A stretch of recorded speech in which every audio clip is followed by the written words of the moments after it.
dengar ya. Hari ini kita ada di pekan keempat ya. Inti dari videonya sudah saya upload ke Drive, nanti juga akan saya upload di Etol ya. Sekarang kita ulang ya, sambil nunggu teman-temannya. Penjelasannya mungkin nggak sama persis dengan video ya, tentu ya. Urutannya nggak sesuai dengan video, tapi intinya sama gitu. Jadi hari pertama kemarin kita belajar tentang teknologi jaringan komputer, kemudian pekan kedua kita mempelajari tentang jaringan komputer, mempelajari tentang bagaimana satu komputer bisa terhubung dengan komputer lain. Bukan magic, tetapi ada ilmunya, ada ilmiahnya. Jadi satu data, misalkan Anda WA dari satu HP ke HP yang lain, kalau dulu mungkin itu dianggap magic ya. Kalau sekarang ilmiah karena ada prosesnya. Nah, prosesnya dimulai dengan teknologi jaringan komputer. Kedepannya nanti dunia informatika tentu tidak lepas dari teknologi jaringan komputer ya, karena menghubungkan orang-orang. Karena itu di pekan pertama kita mempelajari jaringan komputer, kemudian pekan yang kedua penerapan dari jaringan komputer kemudian bertambah ketika munculnya ada teknologi virtualisasi. Jadi satu komputer yang sebelumnya hanya ada satu operating system, maka dengan adanya teknologi virtualisasi, maka satu komputer bisa dipecah-pecah menjadi beberapa sistem operasi. Gitu. Dengan di bawahnya ada yang namanya layer tambahan, yaitu hypervisor. Kemudian pekan ketiga kita mempelajari tentang siapa sih pemain-pemain atau perusahaan-perusahaan yang meneliti, yang mengimplementasikan tentang teknologi virtualisasi ini. Ya, kalau misalkan perusahaan yang terkait dengan sistem operasi, mungkin kita sudah dengar ada sistem operasi Windows gitu. Perusahaannya Microsoft, paling nggak kita tahu itu ya. Kemudian ada sistem operasi Linux ya. Kemudian kalau Office, peralatan Office, ada produknya dari Microsoft, namanya Microsoft Office. Kemudian ada di Office dan lain-lainnya, Office, Suite Office dan lain-lainnya. Berikutnya di pekan ketiga kita belajar tentang teknologi yang menyediakan layanan virtualisasi tadi. Salah satunya yang paling terkenal adalah VMware ya. Jadi membagi satu komputer besar menjadi beberapa environment di atasnya, beberapa sistem operasi di atasnya dengan menggunakan hypervisor. Yang paling terkenal adalah VMware. Yang lainnya ada juga Citrix, Zen Citrix, kemudian macam-macam ya, banyak ya. Tapi yang paling digunakan untuk komersial biasanya perusahaan-perusahaan yang bukan research ya, memang aplikasinya atau sistemnya itu digunakan, jadi dia tidak mau coba-coba, maka muncullah VMware vSphere. Nah, berikutnya teknologi yang memanfaatkan virtualisasi, naik layernya adalah cloud computing. Jadi komputasinya berada di cloud, berada di internet. Intinya akhirnya kita tidak, untuk menjalankan sebuah aplikasi yang besar, maka kita tidak harus memiliki komputer sendiri. Kita bisa sewa di sebuah perusahaan yang menyewakan computing ya, komputasi, server katanya, untuk bisa kita sewa. Itulah kira-kira cloud computing. Nah, hari ini kita akan pelajari ya, cloud computing itu akan sangat sering kita dengar ya. Jadi kedepannya dan mulai sekarang sudah sangat terasa bahwa teknologi environment-nya itu sudah mulai beralih ya. Dari teknologi yang satunya namanya on-premise itu beli komputer sendiri. Contohnya misalkan yang dilakukan oleh Pence AWS punya server sendiri, beli sendiri. Ya. Jadi kalau sebuah organisasi memang mengeluarkan uang, mau mengeluarkan uang begitu besar untuk beli sendiri, pilihannya on-premise. Tapi ada juga perusahaan-perusahaan yang dia tidak mau mengeluarkan uang, orientasinya adalah ingin sewa saja ya. Contoh misalkan ketika kita ingin menikmati layanan pesawat terbang gitu. Saya ingin naik pesawat terbang dari Surabaya ke Jakarta. Nggak harus beli pesawat terbang kan ya. Ada cara yang lain, yaitu ya beli tiketnya. Jadi kita sewa istilahnya, kita sewa dalam kurun waktu tertentu untuk menerbangkan dari satu tempat ke tempat lain. Setelah itu selesai, jadi saya bayar hanya itu saja. Saya nggak perlu mikir beli pesawat terbangnya, merawat pesawat terbangnya, kemudian mencari orang yang bisa menerbangkan pesawat terbangnya, dan lain sebagainya. Begitu pula di server. Bisa jadi sebuah perusahaan itu tidak pengen punya server, punya menangani server, kemudian memelihara server dan lain-lainnya, tapi dia fokus bahwa aplikasi saya ini bisa berjalan gitu aja. Saya nggak pengen yang lainnya. Saya pengen aplikasi saya berjalan dan kemudian menghasilkan keuntungan. Contohnya misalkan Gojek gitu. Gojek fokusnya pada bisnis. Jadi cloud computing cocok untuk satu orang yang memang fokusnya pada bisnis. Saya mau melakukan bisnis ini kira-kira untung atau tidak. Setelah dihitung ternyata biaya produksinya lebih kecil. Jadi penjualannya lebih besar, maka untung lakukan. Gitu. Maka dilakukan. Contoh misalkan saya ingin membuat industri makanan untuk bisa dipesan-pesan seperti GoFood itu ya. Jadi dia fokus pada makanannya saja. Kemudian bagaimana cara mengantarkan ke customernya? Maka saya butuh layanan sewa yang pakai yang Go Motor itu namanya. Go Ride, misalkan pakai Go Ride. Nah, Go Ride bayarnya berapa? Misalkan bayarnya dari satu tempat misalkan sejauh 5 kilo, dia ngecasnya 10.000 misalkan, 10.000. Terus harga makanan saya ini harganya 20.000. Berarti 20.000 tambah 10.000, kira-kira 30.000 orang konsumennya mau beli nggak ya? Ketika konsumennya mau beli ya jadilah ya. Jadi dia nggak mau mikir tentang siapa nanti yang mengantar, namanya siapa, pakai motor apa. Pokoknya nyampe gitu, makanan ini pokoknya nyampe ke sana, mau bayar saya 20.000, nanti terus bayar si pengantarnya 10.000 selesai. Suatu saat jika saya tidak ingin berjualan lagi ya saya nggak perlu menggunakan jasa Go Ride tadi. Gitu. Intinya seperti itu.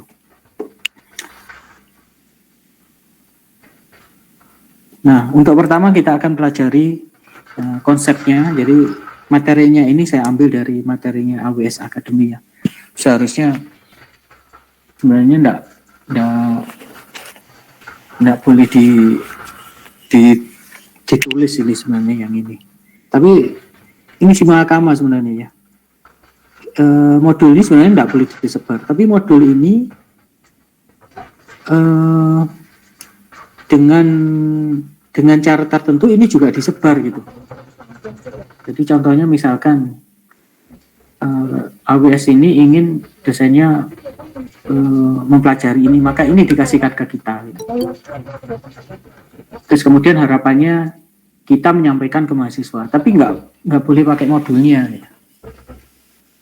Padahal butuh waktu juga ya. Oleh karena itu ya kita pakai aja lah. Toh ini juga sebenarnya providernya ini untuk menyebarkan pengetahuannya, produknya ini ke masyarakat. Kita untuk bab ini kita mempelajari hal-hal yang umum ya, tentang cloud computing apa, keuntungannya apa, kemudian penyedia jasa layanan cloud computing itu salah satunya, yang paling banyak adalah Amazon Web Service. Yang lainnya bisa Google, punya produknya Google Cloud Platform. Terus produknya Microsoft, yaitu Microsoft Azure, dan lain-lainnya. Ada produknya Cisco, ada produknya IBM, ada produknya Huawei, bahkan dari Indonesia pun ada juga yang kemudian memberikan jasa layanan, cuman mungkin areanya masih Indonesia saja, gitu. Jadi banyak sebenarnya. Nah, kita nggak mungkin mempelajari semuanya, kita pelajari satu saja, dan saya pilih yang terbaik saja yang kita pelajari. Suatu saat ketika Anda ingin mempelajari hal yang lain sebagai alternatif, misalkan saya ingin Google Cloud Platform deh, ya silahkan, gitu. Boleh.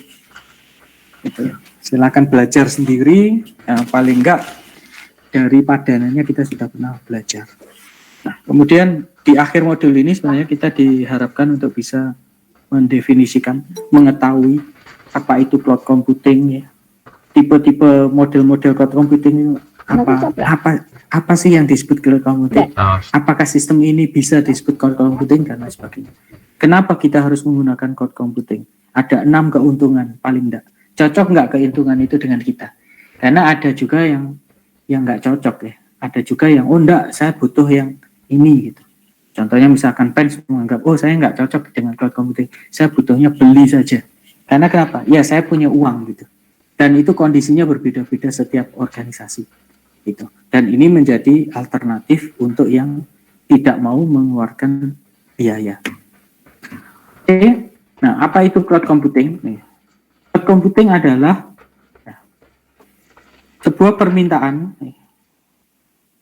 permintaan penggunaan, apakah itu penggunaan server, memori, storage, aplikasi, atau apapun yang terkait dengan sumber daya IT lewat internet.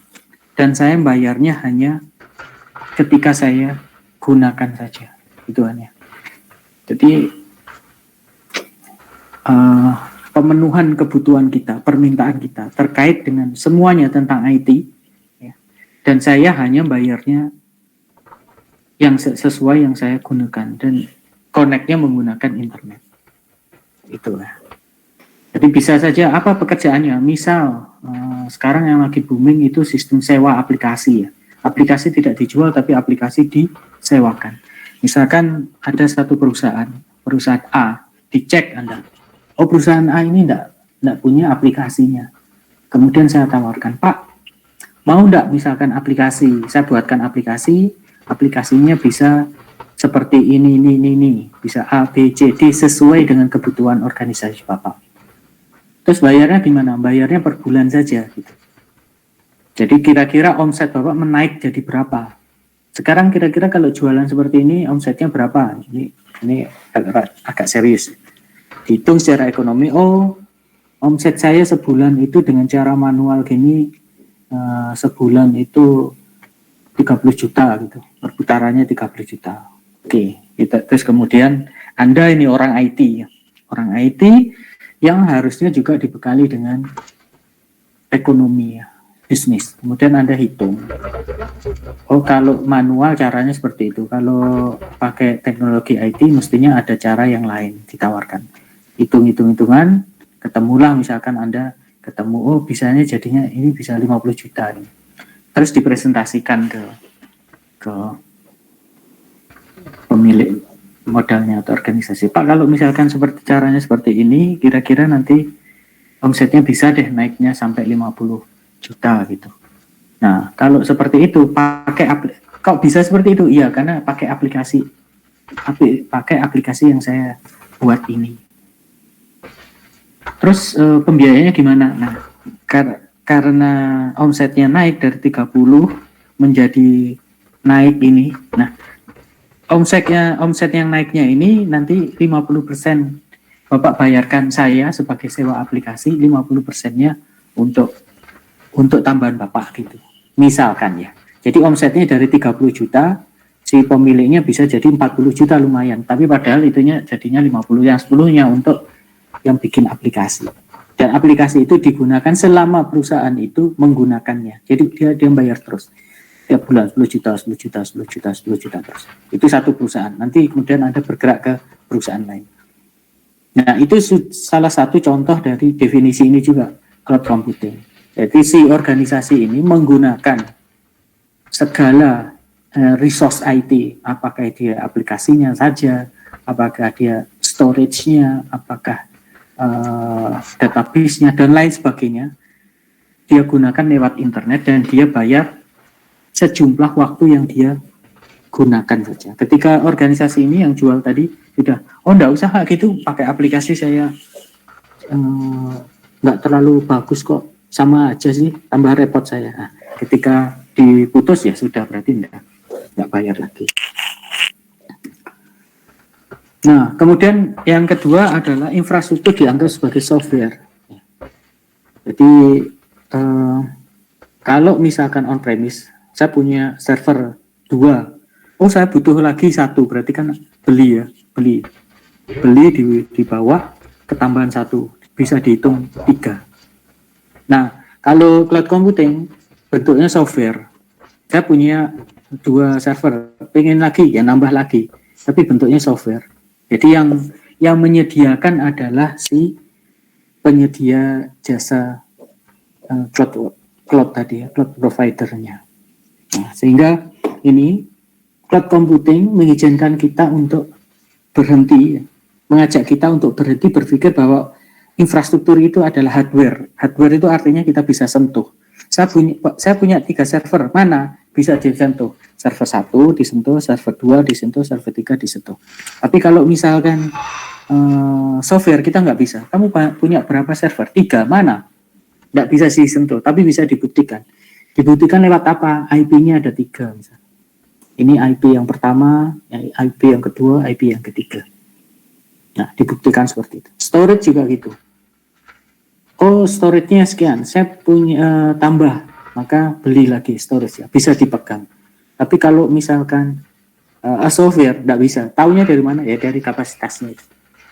Contohnya yang Google Drive itu. Google Drive misalkan Anda punya 15 giga. Gitu. Oh, 15 giga saya kurang. Butuhnya berapa? 15 giga lagi. Ya sudah, nambah. Tapi kita nggak bisa menyentuh fisiknya. Yang bisa kita ketahui adalah kapasitasnya. Oh benar, sekarang 30 giga. Itu sudah nambah.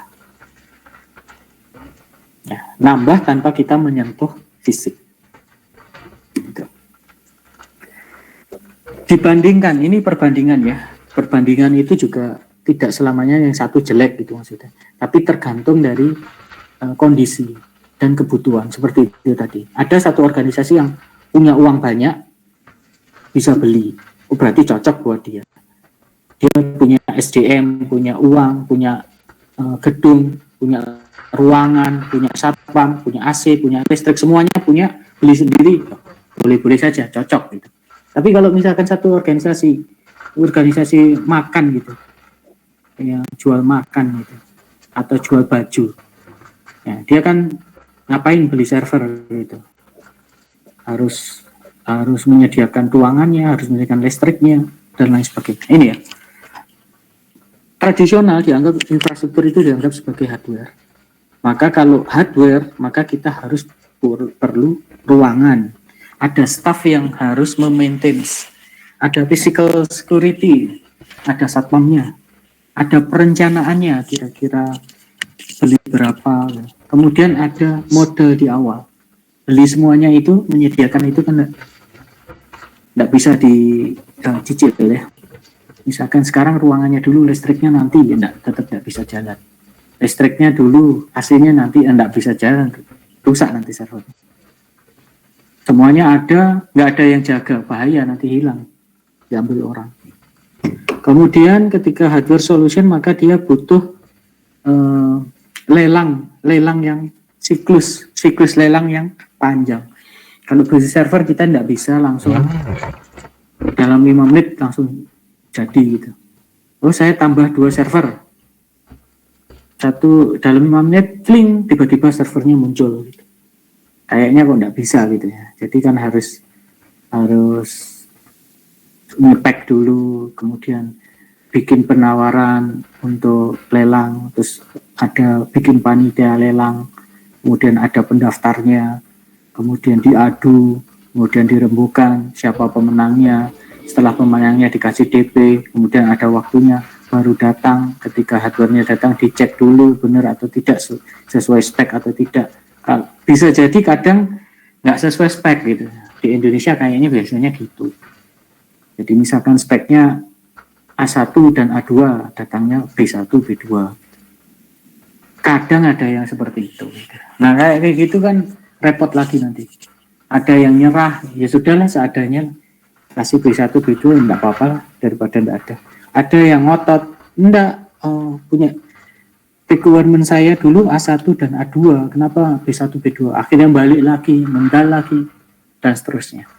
Akhirnya nanti kalau nggak selesai pada tahun itu, maka uangnya harus kembali ke negara misalnya. Akhirnya nggak punya. Akhirnya aplikasinya kapan dibikin? Kalau ngurusi itu aja. Nah, berikutnya adalah cloud computing. Ini alternatif. Infrastruktur sebagai software. Software solusinya dia fleksibel. Saya butuh 2 server, maka dalam waktu 5 menit maka saya bisa menghidupkan server saya, 2 server saya tambahan dengan 2 IP public. Terus kemudian caching more quickly. Kemudian dapat diubah. Dari 2, saya butuh 10, saya nambah 8. Maka dalam waktu 5 menit saya bisa meng-create 8 server dengan IP yang berbeda. Nanti 10 hari lagi ternyata, 10 komputer kebanyakan ini. Yang aplikasinya yang mengakses cuma beberapa orang aja. Sudah, saya butuh 1 saja. Yang 9 saya lepas, supaya saya nggak bayar lagi. Jadi bayarnya per satuan waktu ketika kita pesan, ketika kita gunakan. Nah ini menghilangkan pekerjaan tambahan yang sulit, yang tidak ada hubungannya dengan organisasi kita. Misalkan tadi kita ingin kita bikin rumah makan, kita bikin aplikasi untuk pemesanan makanan, order makanan. Maka jangan sampai fokusnya pada makanan, mestinya fokusnya pada resepnya, bagaimana cara membuat makanan yang enak. Ini malah kita ngurusi instalasi Linux, nge-patch Linux, yang tidak ada hubungannya sama makanan. Nah itu nggak perlu gitu. Kalau gitu-gitu terus nggak jadi aplikasi, nggak bermanfaat nanti. Jadi ada kalanya ada organisasi yang lainnya memang fokus kepada bisnisnya, dia tidak mau diribeti untuk hal-hal yang terkait teknis, dia tahu beres itu. Nah, cloud computing dia mengeliminasi sesuatu hal yang tugas-tugas yang berat. Kemudian ini, cloud computing cloud itu punya model, service model layanannya. Ada satu perusahaan yang kemudian mengklaim saya ini cloud provider. Betul atau tidak? Kita bisa cek dari 3 hal ini. 1, infrastruktur as service. Apakah dia memberi layanan tentang infrastruktur? Infrastruktur itu ya server, storage, memori, network card, dan lain sebagainya. Kalau saya bilang, saya pinjam 10 server ya, dengan kriteria seperti ini. Gitu. Kalau dia bisa memberikan itu, oh ya, tunggu 5 menit, saya kasihkan dalam bentuk software ya. Kemudian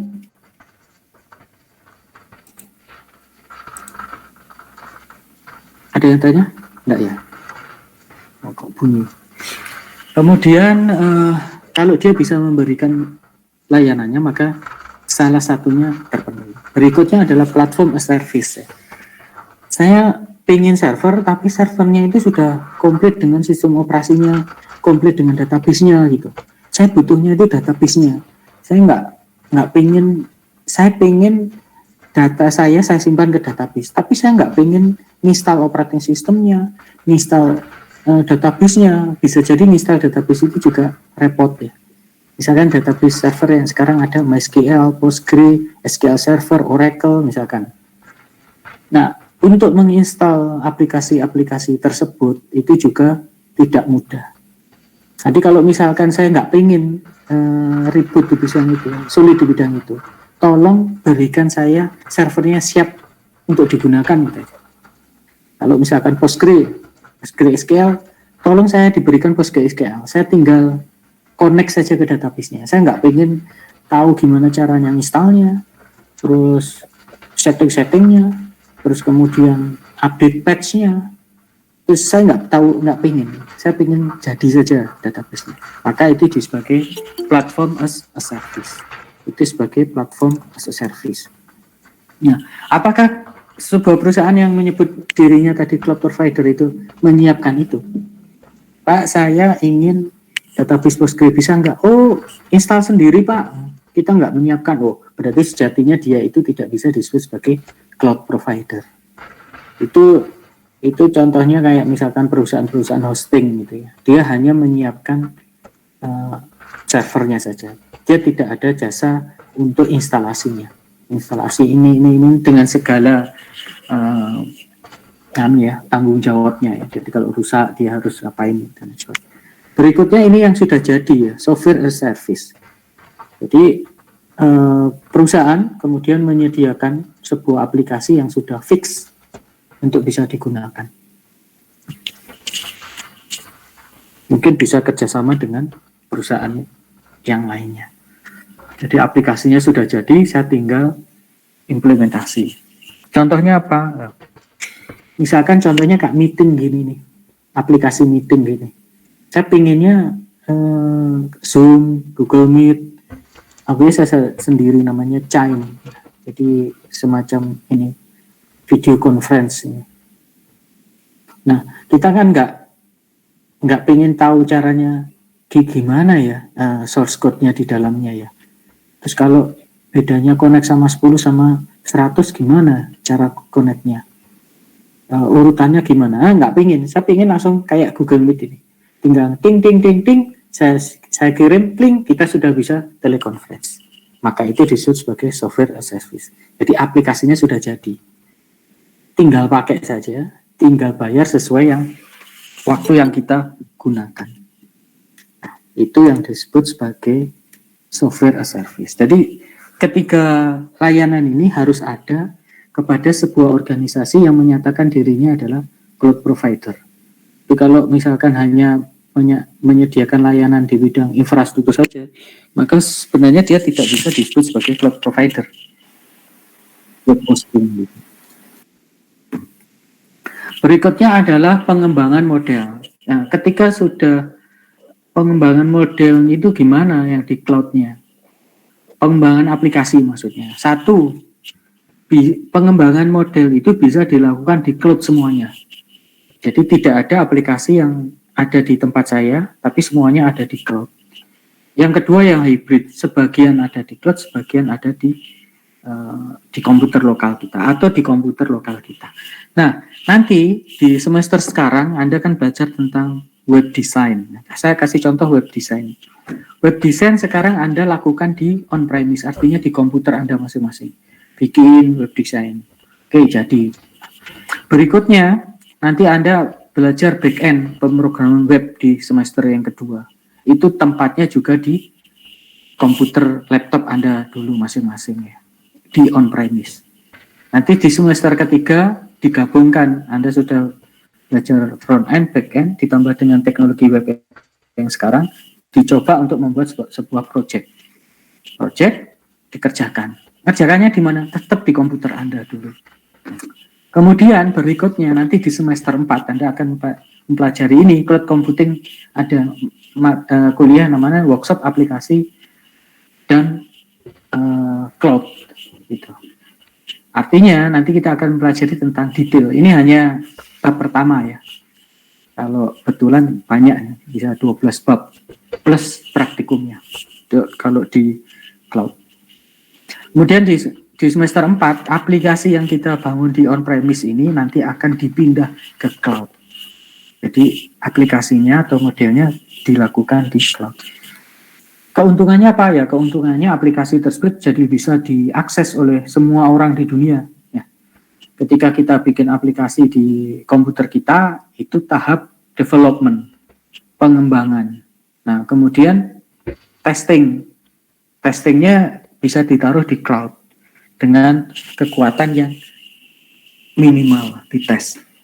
Kalau sudah lancar, maka kekuatannya dimaksimalkan, dijadikan model production. Artinya itu yang kemudian digunakan untuk transaksi yang sebenarnya.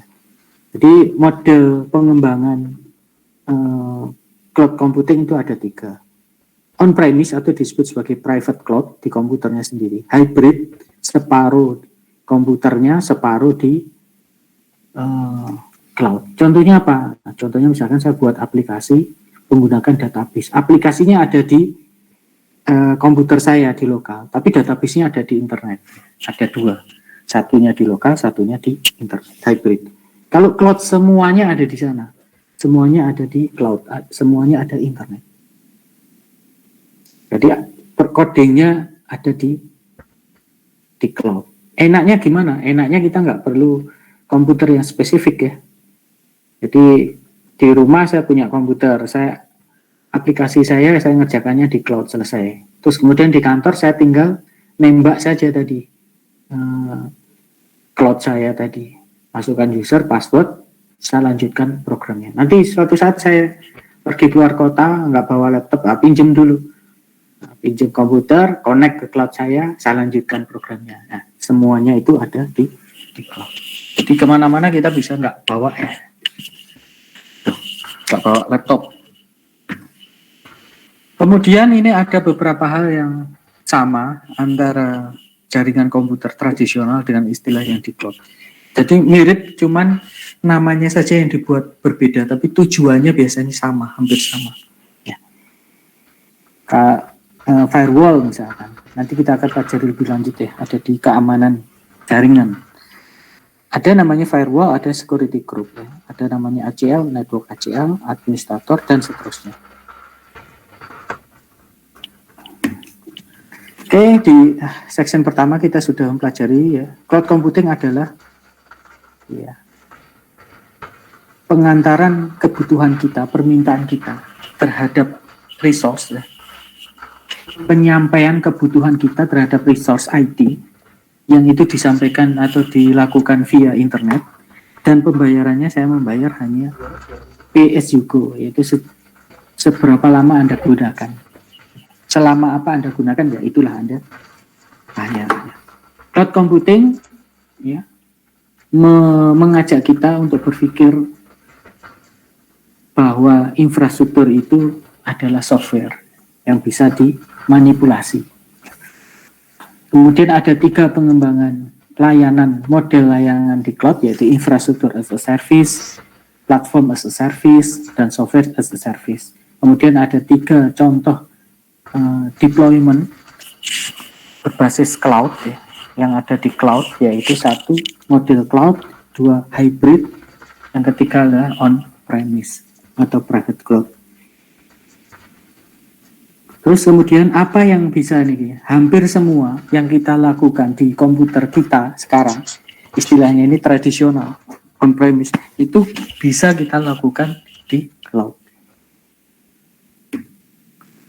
Keuntungan cloud, keuntungan menggunakan cloud. 1,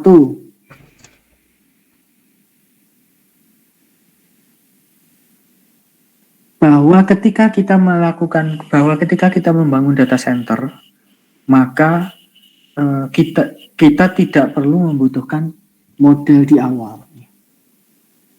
Bedakan dengan yang sekarang, ketika kita ingin punya data center, kita butuh berapa server, kira-kira 10, berapa ya kira-kira ya. Nah, itu juga di forecast, diperkirakan berapa ya kira-kira kalau satu pens ini mahasiswanya 4.000, kira-kira butuh server berapa untuk melayani etol gini. Kira-kira 2 saja deh gitu, misalkan 2. Ternyata ketika diimplementasikan berat, berarti kurang berarti. Beli berapa lagi? Tambah 2 lagi coba. Nah, ternyata tambah 2 lagi terlalu lancar.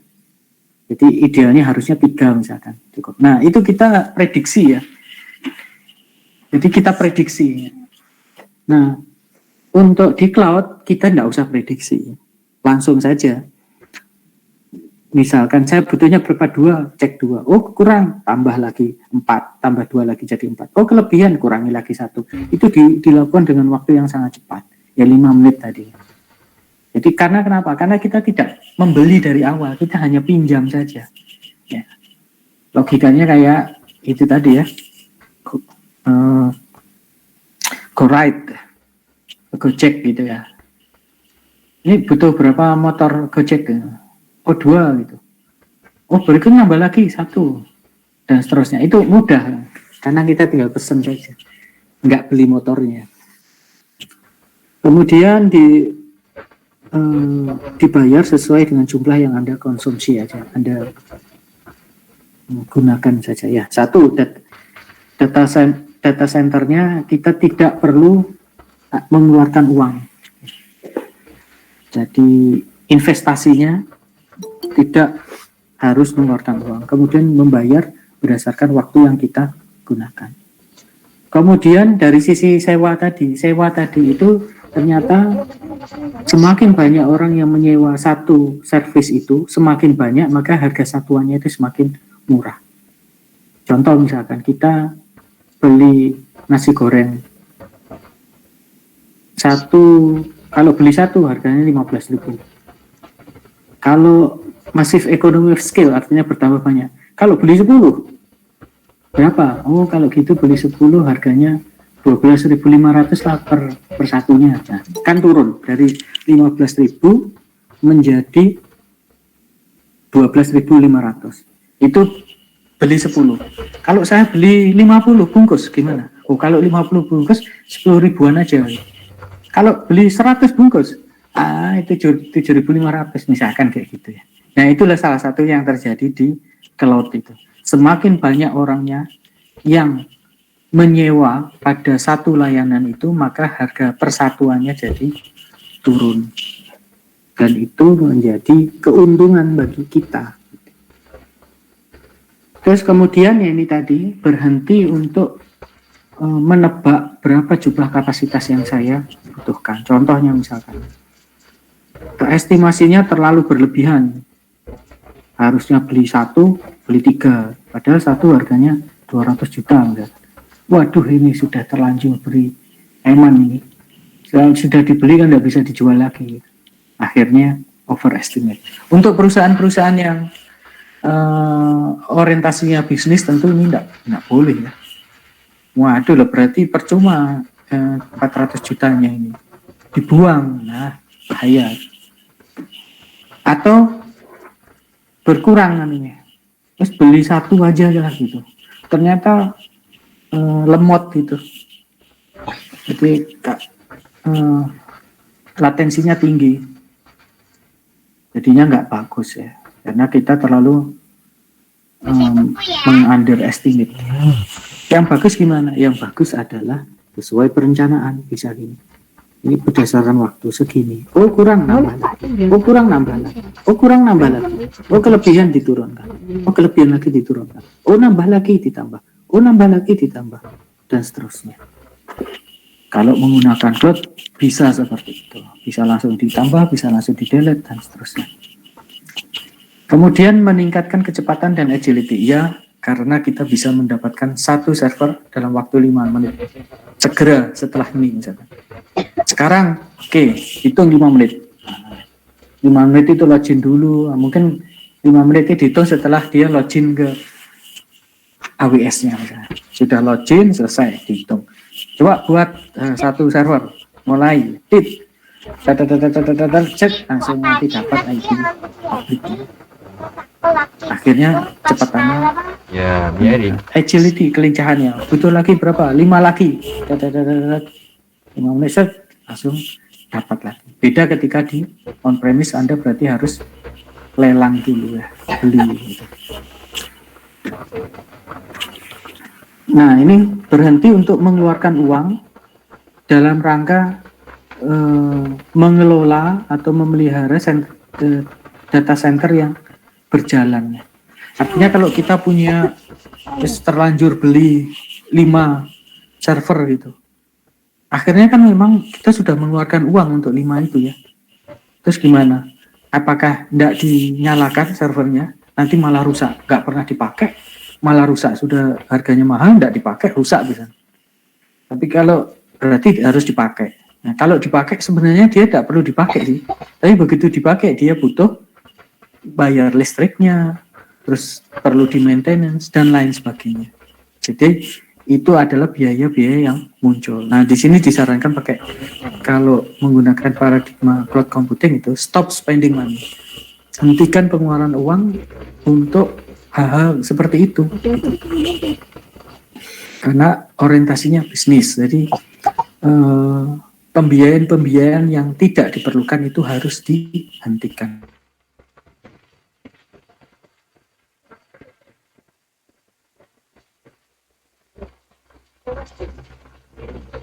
Sebuah server yang ada di belahan dunia yang mana gitu.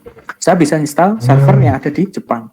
Saya bisa install server yang ada di Amerika, di Rusia, di Inggris, dan seterusnya di dunia. Gitu. Yaitu dengan cara menyewa server yang dimiliki AWS. AWS itu di mana? AWS itu menyebar data centernya di seluruh dunia. Ada enggak ya? Ini ya kayak gini. Ini di seluruh dunia. Ini di Indonesia, Singapura, ini Jepang, ini nggak tahu mana ya. Negara Eropa, ini negara Afrika, ini negara Amerika, macam-macam. Yang kalau di private nggak mungkin kita ya. Coba kita punya server di Singapura gitu. Nah itu sudah ribet ya. Belinya gimana, aturannya gimana, ditaruh di mana, dan lain sebagainya. Tapi kalau sewa punya AWS bisa. Nah, kemudian AWS sendiri apa? AWS sendiri adalah sebuah jasa layanan ya. Saya sebutkan ini adalah cloud provider ya. Jadi AWS adalah sebuah platform cloud yang aman, yang menawarkan produk-produk berbasis cloud yang tersebar ya, yang tersebar di dunia global, secara global. Jadi AWS adalah sebuah cloud provider atau secure cloud platform yang dia menyediakan produk-produknya itu secara global. Secara global artinya bisa digunakan oleh semua orang yang ada di dunia. Layanannya apa saja yang terkait dengan komputasi atau server, storage, network, database, platform, aplikasi, dan lain sebagainya. Nah ini contoh-contohnya ya. Contoh-contohnya. Di bidang analitik dia sudah juga ada layanannya. Di bidang robotik ada kalau ingin belajar robotik. Karena di bidang mobile, game tech, ada database dan lain sebagainya.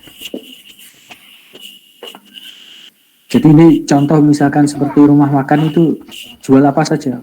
Jual nasi pecel, jual soto ayam, soto daging, sate, nasi goreng, mie ayam, bakso, apa gitu. Ini servisnya seperti itu. Nah kalau tertarik nanti aja bisa dicek. Nah, dengan ada ini maka itu memudahkan kita untuk bisa membuat sebuah aplikasi sesuai dengan kebutuhan kita. Contoh misalkan, saya ingin membuat sebuah aplikasi berbasiskan kamera, saya pasang di pintu masuk sebuah kantor, kemudian dia bisa mendeteksi siapa orang yang masuk, kemudian mengabsenkan. Jadi absennya nggak pakai sidik jari, dia masuk ke pintu, lihat kamera, tik, nanti ke detect. Oh ini namanya siapa? Agus, langsung masuk ke database-nya, Agus sudah masuk jam sekian. Begitu pula kalau keluar di kantor, nanti terpantau siapa yang masuk, siapa yang keluar, siapa masuk, siapa yang keluar. Keluar masuknya terpantau, tercapture, sehingga nanti akhirnya ada analisanya. Si Agus ini masuk keluar, ngapain sih gitu? Bukannya pekerjaannya itu harusnya ketika masuk terus berdiam diri dulu baru keluar ketika istirahat. Tapi ini enggak, keluar masuk. Siapa lagi yang seperti itu? Nah, itu butuh sebuah aplikasi. Nah, aplikasi itu kalau di develop sendiri ya bisa jadi sulit. Maka supaya gampang gimana? Ya kita pakai library. Library-nya apa? Salah satunya yang ditawarkan di AWS. Itu masuk di bab machine learning yang saya bilang tadi. Machine learning ketika diklik nanti dia punya service yang lainnya, service anak yang lainnya. Salah satunya namanya Amazon Recognition. Nah, itu yang digunakan untuk pengenalan objek atau pengenalan manusia. Kalau nggak pakai ini, ya kita bikin sendiri. Nanti di semester 4 Anda akan pelajari tentang artificial intelligence. Tapi mestinya nggak sekompleks yang dimiliki oleh AWS. Kemudian ini contoh koneksi dalam jaringannya ya. Contoh-contoh ini enggak perlu lah. Nah ini contoh-contohnya ya. Jadi kalau storage itu ada namanya Amazon S3, Amazon S3 Glacier, Amazon EFS, EBS, ATS ya. Nanti kita di semester 4 akan pelajari ini semua. Jadi paling enggak dari sisi pengetahuan dan mencoba dari praktek untuk beberapa hal ini sehingga menambah informasi. Karena kadang kita perlu yang instan, kadang kita perlu yang bikin sendiri ya. Contoh misalkan pasang kamera CCTV tadi, kan tidak mungkin kita bikin kameranya ya, ngapain itu, beli saja CCTV berapa, kita kemudian ditambah jasa pemasangannya, selesai itu ya. Tapi kalau semua harus dibuat sendiri ya repot, kameranya bikin sendiri, kabelnya bikin sendiri. Nah sama juga di IT, ini ada produk-produk yang sudah siap tapi nggak kayak puzzle gitu ya. Jadi nanti kalau Anda ada project apa gitu, nah Anda menyusun dari puzzle-puzzle yang ada di contohnya cloud ini. Contohnya dari AWS. Oh, saya butuh yang ini, saya butuh yang EC2, terus kemudian nanti saya butuh yang ini RDS. Kemudian saya cek, saya klik, ada saya butuh yang ini. Kemudian untuk autentikasinya saya butuh Amazon Cognito. Kemudian untuk manajemen ininya saya butuh CloudWatch dan lain sebagainya. Anda kemudian merangkai untuk menjadi satu produk baru yang lengkap, kemudian itu yang dijual ke klien. Jadi awalnya sebenarnya sudah ada, cuma dipasilkan gitu. Ya, sama seperti masak gitu. Saya punya beras, saya punya minyak, saya punya telur, saya punya daging, saya punya susu, saya punya tempe, saya punya ini. Nah, tergantung orang butuh apa. Oh, nasi goreng, loh, kita buatkan nasi goreng dari produk yang sudah ada. Contohnya seperti itu. Kemudian ini 3 cara masuk AWS, tidak perlu lah. Nah, di AWS sendiri ketika kita mengimplementasikannya, nanti kita diberi informasi ya. Jadi ketika aplikasi itu masuk ke dalam sebuah organisasi, biasanya ada 6 pandangan. Satu dari sisi bisnis ya. Pertama dari sisi bisnisnya. Kira-kira kalau ketika kita menerapkan contohnya AWS ini, itu pertama yang dicek adalah dari sisi bisnisnya. Kira-kira AWS yang kita gunakan ini cocok enggak dengan kebutuhan bisnisnya? Artinya ketika saya menggunakan ini, karena saya kan keluar uang ya, karena untuk menyewa, kira-kira bisa meningkatkan omset perusahaan tersebut enggak? Contohnya rumah makan, dia jual manual, maka yang datang adalah orang-orang sekitarnya atau yang sudah tahu. Dengan adanya IT, ya, aplikasi, maka orang-orang di luar tetangga-tetangganya itu akan tahu dan nanti akan bisa dikirimi lewat Gojek tadi misalkan. Berarti dia butuh aplikasi. Nah, itu dia dihitung. Apakah saya menggunakan aplikasi itu sehingga mengeluarkan uang itu, apakah meningkatkan omset jualan saya enggak sih? Fokusnya kan itu ya, untuk bisnis. Detailnya ini orang-orang yang bisnis ya. Kemudian dari orang-orangnya, kira-kira kalau saya terapkan, pegawai saya bisa enggak yang mengoperasikannya? Misalkan gambar-gambar ini sudah saya foto, menguploadkan ke toko saya, toko online saya. Kemudian menangani pembelian dan seterusnya, kira-kira bisa atau enggak ya? Itu sudut pandangnya. Apa yang dilakukan ya, kalau enggak bisa ya di training. Kemudian ini dari sisi tata kelola ya, tata kelola. Kira-kira kalau saya gunakan ini sama ini ya, kira-kira ada ruginya enggak sih? Terus cara mengelolanya seperti apa? Dan seterusnya. Kemudian dari sisi platform ya, platform itu kira-kira apa saja yang diperlukan ya? Platform apa saja yang diperlukan? Nanti muncul di sini compute, network, storage dan lain sebagainya. Kemudian dari sisi keamanan, kira-kira aplikasi yang kalau dibangun itu kira-kira aman enggak ya? Dan lain sebagainya. Operasinya, ini operation operation perharinya untuk seperti itu. Nah, tadi karyawannya, sekarang dari sisi operationnya, dari sisi aplikasinya maksudnya. Kalau tadi manusianya nggak bisa aplikasi, yang dilakukan adalah manusianya di training supaya bisa menjalankan aplikasi. Nah, sekarang operationnya itu terkait dengan aplikasinya sendiri. Aplikasi ini kira-kira kuat nggak ya? Bagus nggak? Banyak bugnya nggak? Jangan-jangan ketika misalkan barang sudah dikirim gitu, terus kemudian sama pembelinya saja, uangnya nggak dikirimkan, ternyata bisa merubah statusnya dan lain sebagainya. Terus sering error enggak gitu, misalkan pesennya 10 tapi ini di aplikasi kita munculnya 12 dan lain sebagainya. Itu dari operasionalnya kira-kira bagus tidak?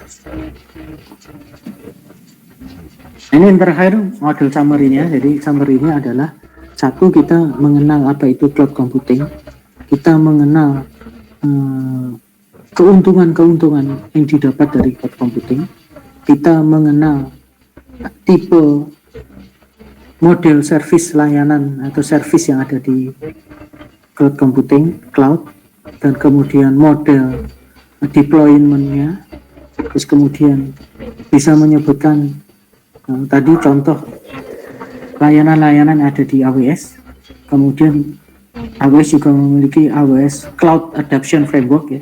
Ketika menerapkan satu aplikasi, ketika pertama kali kita menerapkan aplikasi AWS kita ke organisasi, kita cek dari framework yang disebutkan tadi, apakah semuanya itu positif gitu ya. Kira-kira seperti itu dulu untuk hari ini. Berikutnya silahkan tanya jawab.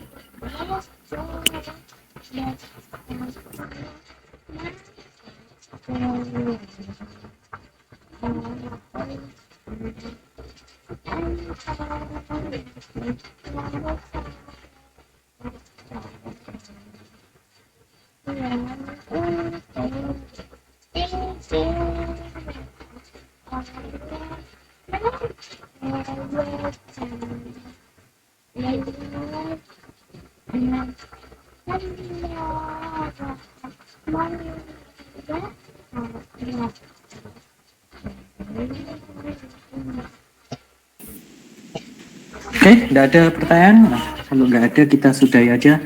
Untuk videonya sudah saya taruh di drive ya, silahkan dicek. Oke. Saya juga jadi begini, kan kalau semisalnya itu cloud itu sama aja dari VPS yang dikembangkan, artinya kan di Indonesia kan banyak ya banyak lah pemain yang udah bisa di VPS. Kenapa kok kenapa kok di cloudnya ini kenapa kok tidak ada yang bermain di sana, Mbak? Apa mungkin dari apa kapasitasnya atau tempatnya atau bagaimana, Mbak? Oke, saya simpulkan pertanyaan, kenapa kalau di Indonesia ini banyak VPS-nya, kenapa nggak beralih ke cloud provider gitu ya? Lebih tepatnya kenapa kok yang kan kalau di Indonesia kan sudah banyak sekali pemain yang menjual untuk VPS. Nah, akan tetapi untuk yang cloud ini kenapa kok tidak tidak ada? Ya, sedikit dan kalau dibandingkan sama Amazon itu kayak terkesan kayak tipe Amazon itu bagus gitu kayak gitu loh, Pak. Maksudnya kenapa kok di Indonesia kok sedikit yang bermain di cloud? Oke. Jawabannya dari per bab ini ya. Satu, dari infrastruktur. Kemungkinan orang Indonesia hanya mampu mendirikan server di negaranya sendiri. Jadi dia tidak bisa mendirikan atau membangun servernya di Malaysia, di Singapura, di Jepang. Karena kenapa? Ya rumit gitu. Jadi mungkin harus ada persetujuan government to government. Indonesia minta izin untuk bisa memiliki server di sana, dan itu tidak mudah ya, tidak mudah seperti itu. Nah, kalau misalkan beda sama Amerika ya, ini kan orang Amerika ya, dari sisi politik, dari sisi kekuatan militer juga beda ya, kekuatan politik, kekuatan militer, kekuatan industri, kekuatan ekonomi juga berbeda. Kalau misalkan orang Amerika misalkan bilang ke Jepang, aku mau bangun server di situ, orang Jepangnya mungkin ya kalah ya, bilangnya ya silahkan gitu. Tapi coba orang Indonesia misalnya, saya pengen bangun server di situ, sama orang Jepang mungkin diketawain. Kamu mau bangun server di tempat saya, aturannya gini, bisa kah? Mungkin gitu, itu asumsi saya. Anda mungkin bisa membayangkan sendiri ya. Satunya negara Amerika, satunya negara Indonesia. Ketika kita mau membangun sesuatu di negara lain itu kan tidak gampang. Itu satu. Yang kedua dari sisi platform. Platform itu selain database dan lain sebagainya, itu juga library. Pertanyaannya, adakah orang Indonesia yang bikin library gitu? Kayaknya semua library yang kita pelajari itu semuanya dibuat oleh orang Amerika deh. Misalkan library tentang face recognition yang handal, ada nggak orang-orang Indonesia yang rumusnya itu fix kemudian bisa dijual? Kayaknya nggak ada yang berani deh di Indonesia gitu. Paling itu hanya untuk di sisi penelitian yang hanya untuk dirinya sendiri. Tapi begitu dia dijual nggak berani dia jual library-nya. Dan orang di belakang Amazon ini prof saja ini ya, prof doktor banyak itu ilmuwannya. Nah sekarang ilmuwan Indonesia sama bandingkan ilmuwan Amerika ya jauh gitu. Contohnya ya dari paper gitu. Paper aja masa ada orang Indonesia yang direference oleh orang Amerika? Kan kebanyakan sekarang orang Amerika reference orang Indonesia. Satu orang Amerika yang referensi dokter-dokter dari Indonesia banyak. Hanya sekedar untuk meneruskan penelitian yang kecil sekali. Ya. Itu mungkin sudah jadi dokter di sini. Tapi kalau di Amazon ini tidak bisa. Dia harus jagoan. Jadi mungkin dari sisi SDM sama dengan softwarenya. Mungkin jawaban saya ada yang tidak setuju ya boleh-boleh saja ya. Tapi menurut saya seperti itu. Gitu ya Vi.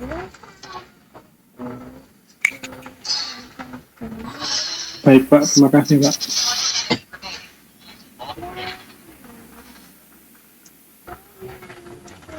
Nanti kamu akan merasakan kalau misalkan bikin aplikasi, contohnya bikin database gitu ya. Ada kan orang Indonesia ya, produk database dari Indonesia gitu. Nah, kayaknya kan enggak ada ya. Itu kita pasti Oracle punyanya Amerika lah gitu, mungkin ya. MySQL juga, SQL Server. Jadi semua produknya punya mereka. Terus kalau kita mau jualan platform ya kita harus bikin sendiri gitu. Nah, ada nggak orang Indonesia yang bisa bikin database-nya versi Indonesia gitu? Kayaknya nggak ada ya. Termasuk di PEN saja kan nggak ada yang bikin seperti ini. Misalkan namanya apa ya? PEN Surabaya, PENBIS misalnya, PEN database misalnya. Dan itu open source bisa digunakan, nah, nggak ada juga. Jadi tidak bisa ada yang dijual. Jualnya ya jual infrastruktur itu. Dia beli servernya di luar negeri, dari Amerika, masuk ke Indonesia, dia rangkai, dia jual ke Indonesia. Ke orang-orang Indonesia sendiri. Paling begitu. Karena servernya juga dari Amerika semuanya. Oke, yang lainnya? No, that's useless.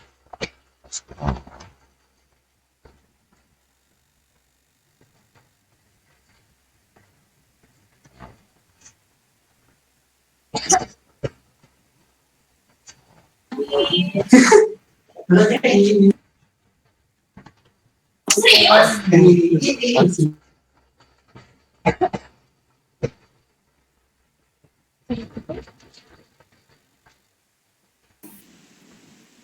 ada lagi? Tidak ada pertanyaan? Oke, kalau tidak ada pertanyaan mungkin dari saya itu dulu.